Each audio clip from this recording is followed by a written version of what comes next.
So we are using the Google Hangout on air function, and so this is being webcast live, so we appreciate anybody that's checking this out, and plus this will also be posted on YouTube. And Phil and I are going to chat about Agile pitching today, and it's we just did a Agile pitching clinic the other day, so it's fresh in our mind, and we are completing an Agile pitching module that we will be loading to the online learning platform of udemy.com, where we publish all of our courses. So with that being said, you want to say hi, Phil, or you're going to be quiet the whole time?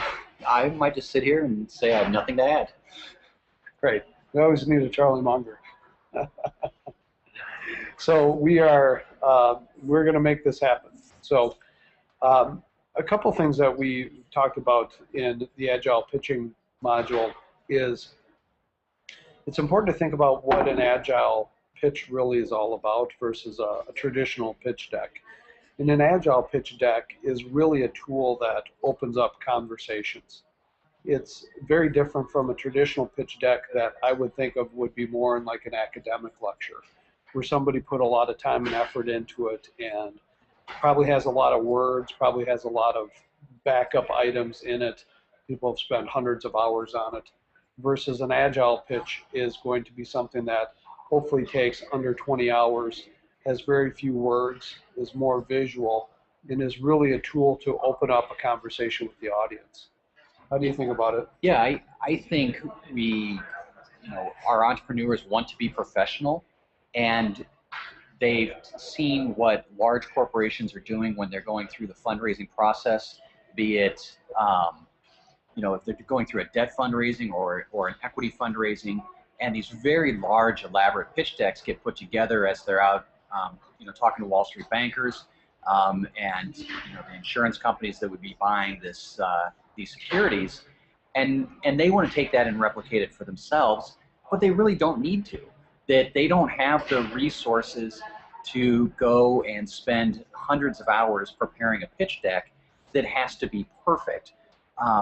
Our entrepreneurs are much better to have a document that can be used as a discussion point and to help communicate and convey thoughts in both directions, not just the entrepreneur telling the person across the table from them what they know, but also actually listening and getting valid feedback from the person across the table to help craft their message as they're moving forward.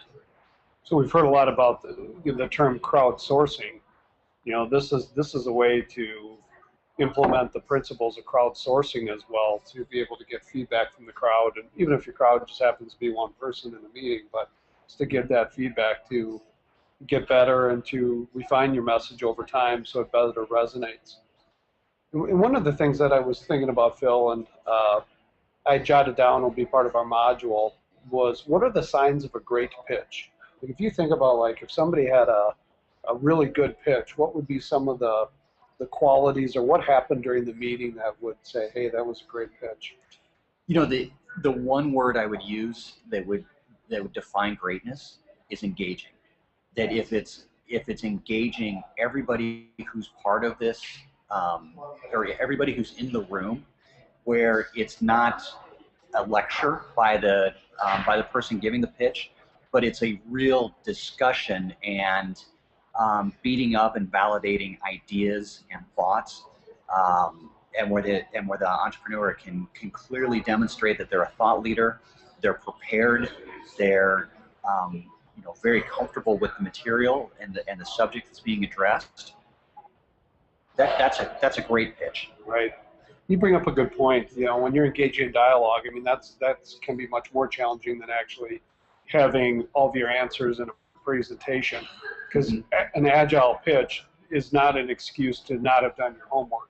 As a matter of fact, you probably need to have done more homework with an Agile pitch than you would have done otherwise, because you don't have the crutch of all the answers right on all of your slides. Mm-hmm. And you bring up a great point on engaging. The couple things that I had fleshed out on the signs of just a great pitch in general would be when I've seen pitches, whether it be a public company on going out to Wall Street, I used to travel with a lot of public companies and take them on road shows, or if it's a private company, somebody just looking for, a $25,000 investor.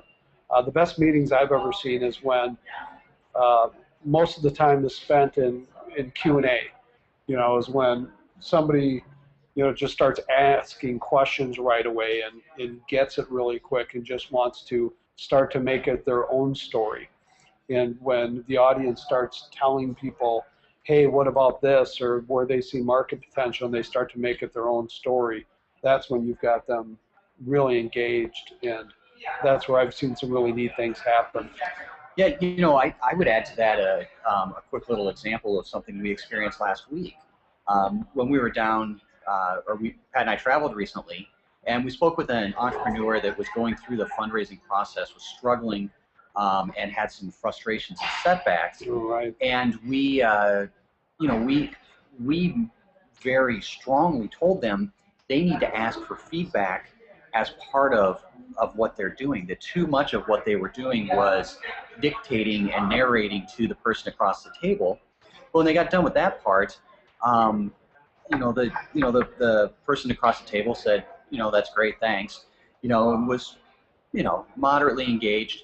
And then the feedback we got, though, is they did exactly what we asked them to do, which is say, can you help me de-risk this? Help me think about this. At which point the conversation completely changed.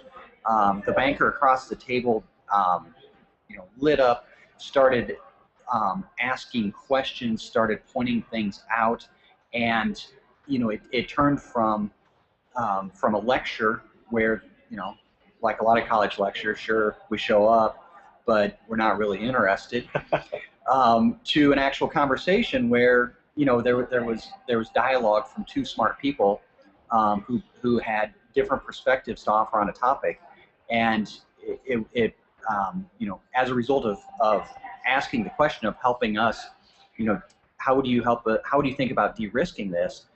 He actually opened up more doors for people for this entrepreneur to talk with.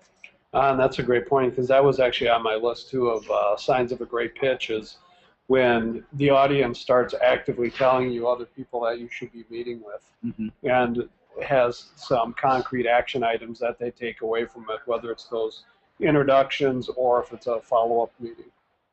Yeah, and I think another thing when we're going through pitches is we don't think about the person sitting across the table from you necessarily as an investor. Think about them as an influencer. And they may be an investor also, but what that person brings could be of substantially more value than just dollars. Yeah, that's a great point, Phil. We haven't talked about this on the fly, but we always talk about reaching out to investors and influencers. I think it would be a really good idea for our entrepreneurs to consider everybody an influencer right away until anybody qualifies themselves as an investor and speaks up first. Yeah, we've alluded to this in the past, or we've said this in the past, that once you ask somebody for money and they say no, it really shuts off the conversation. Yeah. Whereas, if you ask, you're going as you're going through and qualifying people and developing relationships, if you ask them, can I come back and talk to you again? And that's most likely people are going to say yes. Yeah. And if they say no, that's fantastic, because they have eliminated themselves from somebody you need to curate a relationship with. Yeah, and we just I was just working on our Twitter module today, and one of the things that we talk about in our modules that go more in depth on digital media is the process of eliminating people is probably as or more powerful than finding people, because there's no shortage of people to go out there and talk to. The trick is to really find the right people. And so by all means, I mean, that's a core concept to the Agile pitch too, is when you go out there and you do this right, and you have a slide deck that is highly visual, and you start the presentation out by sharing your passion, your why, and you'll know within the first couple minutes whether this is resonating or not. And if it's not resonating, or people are giving you a funny look, I would not be afraid to say, is this making sense or not? And if they, indicate that it's not, to say, you know what, let's just not waste each other's time and shake hands and move on, because time's the most valuable asset of any entrepreneur. And when I've seen people do that, the amount of respect that they get is huge. Absolutely. Absolutely. That, be a guardian of your time, and don't let anyone steal time from you. Right. And people appreciate you by default then also acting as a guardian of their time.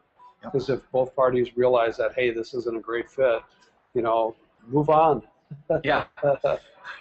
So when we think about an agile pitch deck, Phil, we've got Guy Kawasaki out there. We've got a lot of people out there that we really like and respect, and touch upon the key elements of a good deck and so forth. But what are your thoughts and opinions on what makes a really good pitch deck?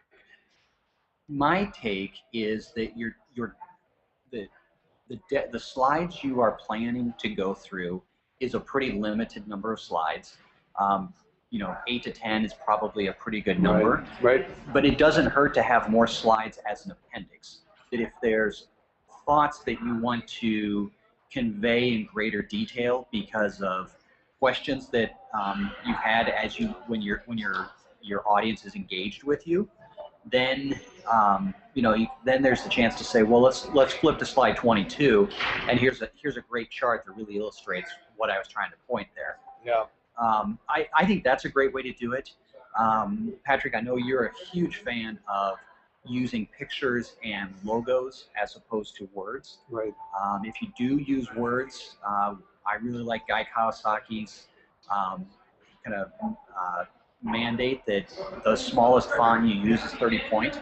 It kind of keeps you from being able to put too many words on a page, because at the end of the day, you want people to be looking at you, engaged in a conversation. You don't want them heads down reading. You could have conveyed this if they're heads down reading. This information probably should have been conveyed in an email before your meeting. Yeah, and especially when you got slides like about the deal team or about the co-founders, because that's an essential slide. It's got to be very early on, and if it's a bunch of words, you miss the whole point. That's what LinkedIn is for. That's what the bios on the website are for. People could have read that beforehand, or they can catch it afterwards. But I've seen some slides that have a whole bunch of written words about people's bios, and it's a absolute waste of time. Stick a picture up there and just talk about the people and why they're critical members of the team.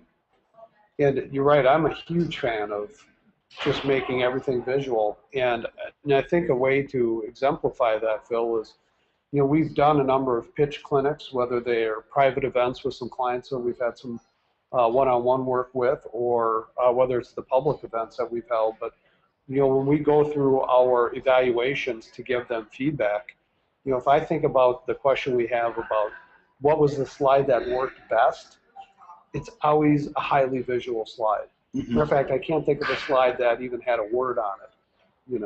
It maybe had some numbers on it or something like that, but it was always a highly visual slide. Yeah. I see you're grinning because I know a couple slides that you probably want to tell people about. So go for it. What are your favorite slides, Phil?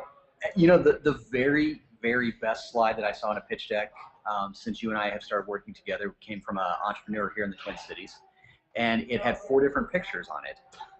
It was, and the company was out raising money, and so their goal was $500,000 they're trying to raise, but they were willing to take up to $2 million, as a lot of companies would be.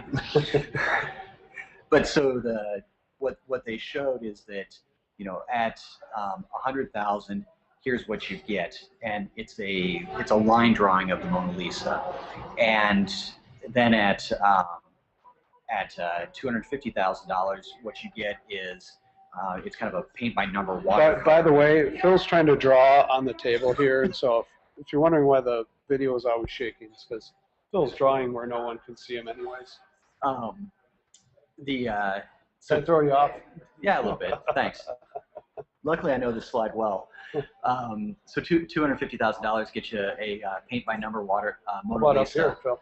And then $500,000 shows an actual picture of the Mona Lisa, and then $2 million shows a tarted up Mona Lisa that was altered, and it was it's perfectly conveying that, you know, here we have a chance to, you know, a little bit gets us a little bit, and the more money we have to go address this opportunity, you know, the more flash that is associated with it. Yeah, and that's a key, you know, a key aspect to that is, I mean, look at what just happened there. I mean, we, you know, out of all the, I mean, I've seen hundreds of pitch decks and slideshows and all that stuff. And, yeah, we've probably seen 1,000 slides. Yeah. In the last year. And so look at what stood out. You know, it's like, it was memorable. So you can't make every slide memorable, but if you've got one that's memorable, you've won. Mm-hmm. You know, just so somebody remembers you or your company, it's an important aspect. And actually, now that we're talking out loud, this is the whole reason behind Agile pitching, is to go try that. Go try some of the visuals, go try some of the slides. And that day when somebody goes, wow, that's a great slide, or that sticks out to me and tells you why, then you know you're on to something. And you can't get that type of feedback from your co-founders. I mean, you're all in the weeds together. You're all in the woods. You need to get outside and talk to some people that don't know your business well. I would suggest starting with maybe some advisory board members or people that are close to the company to get you know, some quick and easy feedback. But then go on and do some of the pitch clinics like we host, or some of the public events, or if you're a part of an association or like a meetup group or something like that, where you can get some fellow entrepreneurs to hear your story. That's a great place to do it. Yeah, go find some of your honest friends. You know, people that will actually love to tell you you're wrong. Yeah, that will give you unvarnished feedback of you know, not rah rah, you're the greatest ever, but instead will actually, you know, give you the truth of this works, this doesn't work. But also make sure you're choosing some people who aren't necessarily deep in your industry. You know, not everybody you're going to be talking with will have that depth of experience in your industry. So make sure that you don't have any jargon or concepts that are too far of a reach where people are, you know, where people don't understand it, and they're not going to make the mental effort to go figure it out. You know, at which point you've probably lost that person in the pitch. Yeah, I'd love to say that my 7-year-old needs to understand the core concept.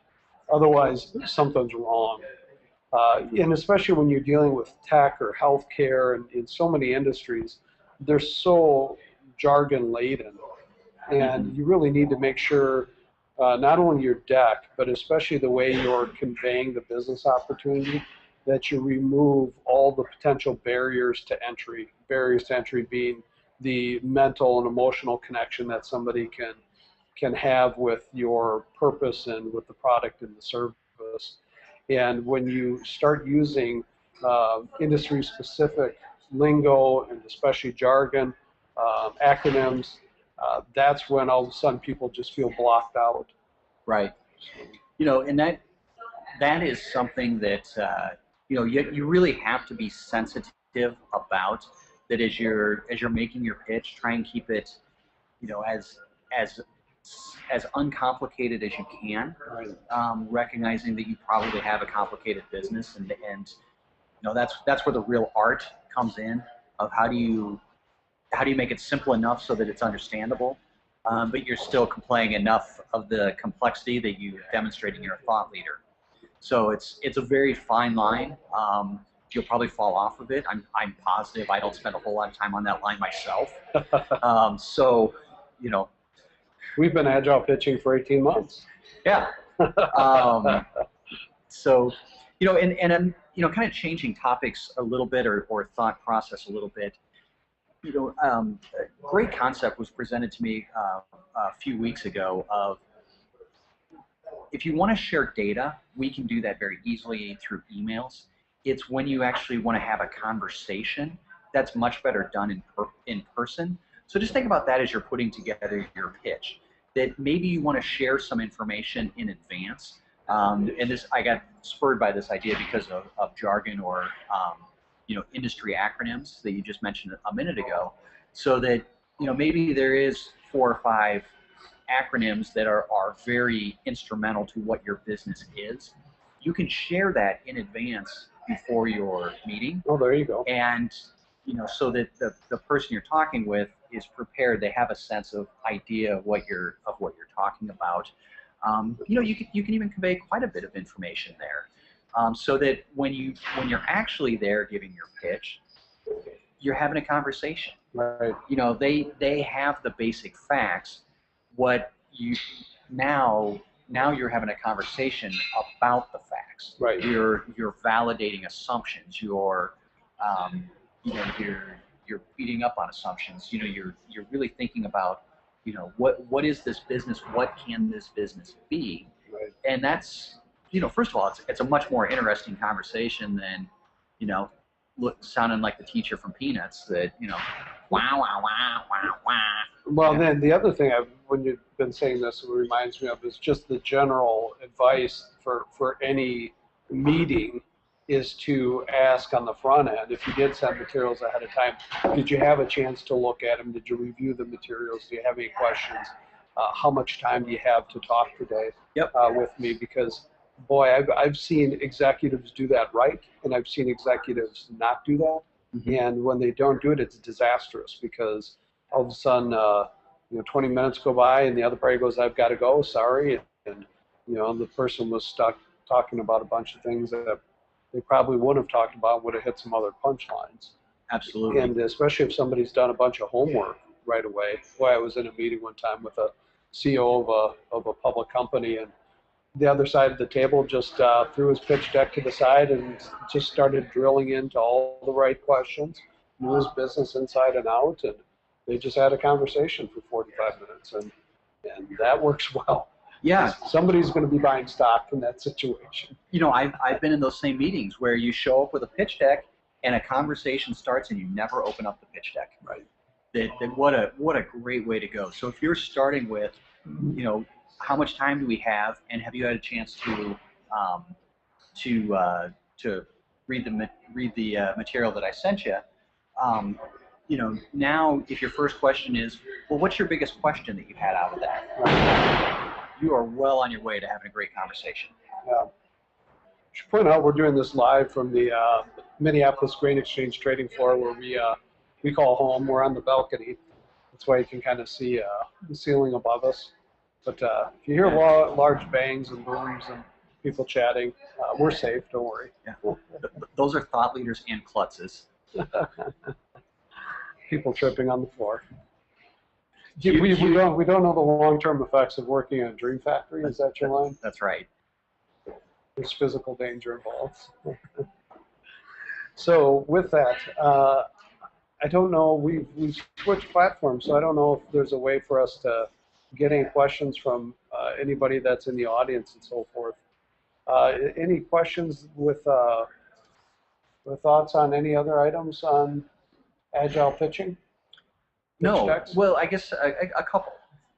One is take the feedback that you get and use it to recraft your message the next time you talk to someone. Right. And it's okay to reference earlier conversations. That when you're talking with someone, say, we originally started thinking about something, using method A, and as a result of feedback we got from a conversation we had last week, we're giving some more thought to method B. What do you think about those two different things? And there's no, if the person says I have no idea, I don't see any difference. Well, about 2 or 3 more of those questions, and you realize that that's not the person you want to be talking with, and you just save yourself, the rest of that hour. The other. The other, or the more likely thing is you've now started a discussion that we're looking at the merits of 2 different things, and you are asking someone to help solve a problem for you, and that is how you get someone's loyalty. And again, think about this as an influencer, not as an investor. that if this influencer is willing to donate and give to you some of their brain time and possibly some of their money, but maybe as importantly, some of their contacts, getting them to become mentally engaged and emotionally engaged in helping solve this problem really goes a long ways to having the next step of a real relationship. Right. And the only area of caution I would throw out there for one of your comments was you've got to have the right audience member to be able to ask that feedback question, and that works really well. But you know, if you're meeting with a big name VC who you know could write a check and so forth, that's not the person to ask for that feedback. You could in the right way, but at some point in some meetings that you do get to, you've got to be able to tell people why you're moving down a path, because I've also seen it where, especially with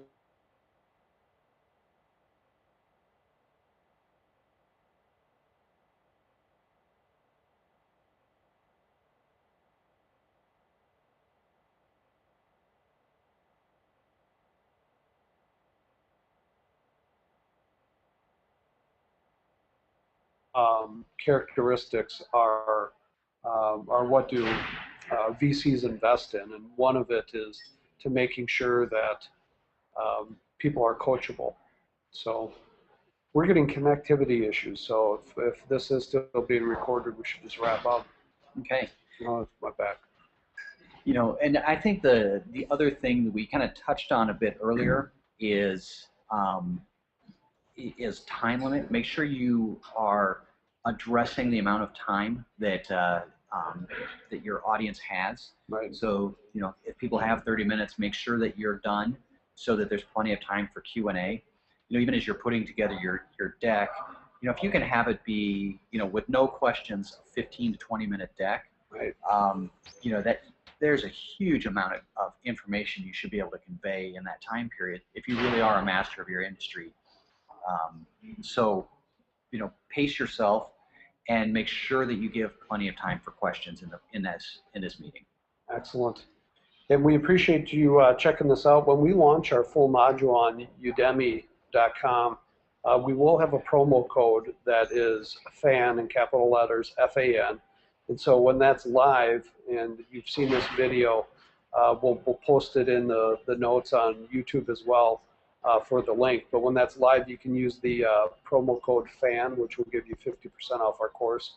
And since you've been with us, the secret there too is that that is also the promo code for our master course as well. So we appreciate you checking out this video, and we encourage you to see more of our materials, our blog posts and video blog posts at INVESTyR.com, INVESTyR.com, and subscribe to our channel. And we look forward to staying in touch with you and helping out wherever we can. So post your comments and questions and reach out, and we'll help fellow entrepreneurs wherever we can. Yeah, thanks for your time. If you have any feedback for us, please let us know. That we want to hear how we can make this better and more relevant for you.